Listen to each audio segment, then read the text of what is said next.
আজরাইলের যদি পাঠাইয়া দিয়া কয় ওরে ধর, তোমার নাচ গান শুনতে অবস্থায় যদি আজরাইল আসিয়া রুহুটা খপ করিয়া টেনে ধরে বসে, ও বাবা জাহান্নাম ছাড়া উপায় নাই। মনে মনে ভাবছু কি ওলামায়ে কেরাম মিথ্যা কথা বলেন? ১৫০০ বছর হয়ে গেল আজও পর্যন্ত কোরআনের একটা ভুল কেউ বের করতে পারে নাই রে বাবা। ওই কোরআন সত্য নাকি তোমরা বলবা মিথ্যা? একটু জবাব চাই, বলো কোরআন সত্য না মিথ্যা? ওই কোরআনে জবাব দাও। ওই কোরআনে জান্নাতের বয়ান আসেনি? ওই কোরআনে জাহান্নামের বয়ান আসেনি? কে জান্নাতে যাবে কে জাহান্নামে যাবে তাও আল্লাহ বয়ান করেছেন।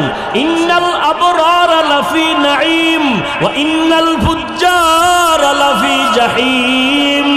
নেক আমলওয়ালারা জান্নাতি, গুনাহ যারা করবে তারা জাহান্নামী। জান্নাতটা কেমন আরামের ঘর আল্লাহ তাও কোরআনে বয়ান করেছেন। জান্নাতিন তাজরি মিন তাহতিহাল আনহার মা তাশতাহি আনফুসুকুম।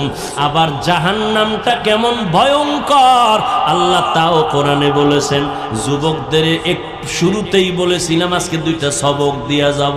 2টা সবকের একটা বলতেছি এখন। যুবকেরা আজকে বাসায় গিয়া মোবাইল যেহেতু দেখবাই, আমি হুজুরের কথায় ফিরিবা।